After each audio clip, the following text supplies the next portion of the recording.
తదబలా సీతేతి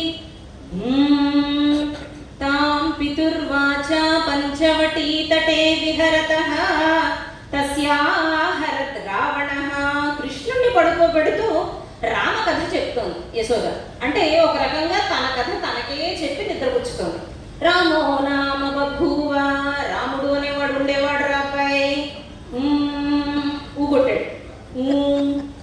తదబలా సీతేతి, ఆయనకి సీతతో వివాహం అయ్యింది. తాం పితుర్వాచ పంచవటీ తటే విహరతః తస్యాహరత్ రావణః.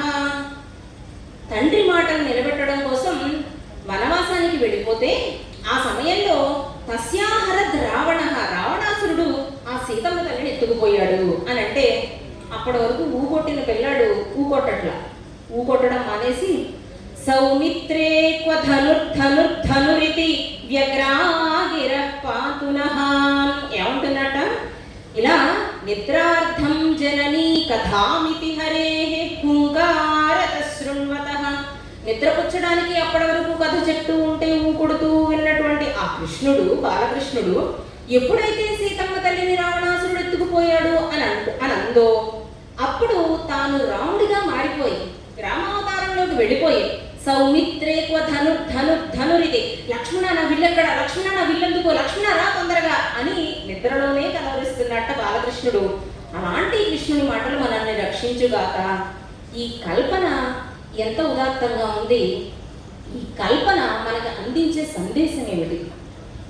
మనం మామూలుగా ఆడవాళ్ళు స్వతంత్రులు, వారిని ఎవరూ రక్షించక్కర్లేదు, వాళ్ళే రక్షించుకోగలరు. మామూలుగా ఓ 12 ఏళ్ల పిల్లలు 16 ఏళ్ల పిల్లలు ఇంట్లోంచి బయటికి పంపిస్తూ ఉంటే ఇదివరకు 5 ఏళ్ల పిల్లాడిని తమ్ముడినో ఎవరినో ఎరా అక్కతో పాటు సహాయానికి వెళ్ళు అని అంటే అది మనకి ఇప్పుడు తప్పుగా కనిపిస్తుంది. అంటే 18 ఏళ్ల అమ్మాయిని 5 ఏళ్ళు ఇంకా సరిగ్గా వాడికి డ్రాయింగ్ కూడా వేసుకోవడం రాదు. అవునా వెళ్ళాలా, అయితే నాకు బట్టలు తొడుగు అని నుంచుంటాడు వాడు. అలాంటి వాడు ఈ 18 ఏళ్ళ అక్కనేమన్నా కాపాడతాడా అని ప్రశ్న వేస్తే అక్కడ మన పెద్దవాళ్ళు ఆలోచించింది ఏంటి అంటే 18 ఏళ్ల అక్కకి 5 ఏళ్ల పిల్లాన్ని ఇచ్చి పంపించడంలో వెనుక ఉన్న ఉద్దేశం ఏమిటంటే అక్కతో పాటు పంపించారు, అక్కకి ఏమీ కాకుండా చూసుకోవడం నా బాధ్యత అనే ఆలోచన వాడికి ఆ వయస్సు నుంచి ఏర్పడాలి.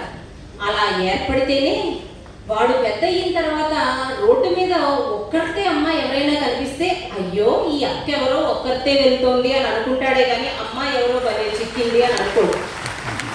ఇది అంటే ఈ అమ్మాయి తనను తాను రక్షించుకోలేదు కాబట్టి అతన్ని పంపిస్తున్నారు అని అన్నది ఒక కోణం, చూసే కోణం. కానీ కోణం మార్చి చూస్తే ఆ అబ్బాయికి అమ్మాయిని రక్షించాలి అనే ఆలోచనని కలిగించడమే ప్రధానమైనటువంటి ధ్యేయం.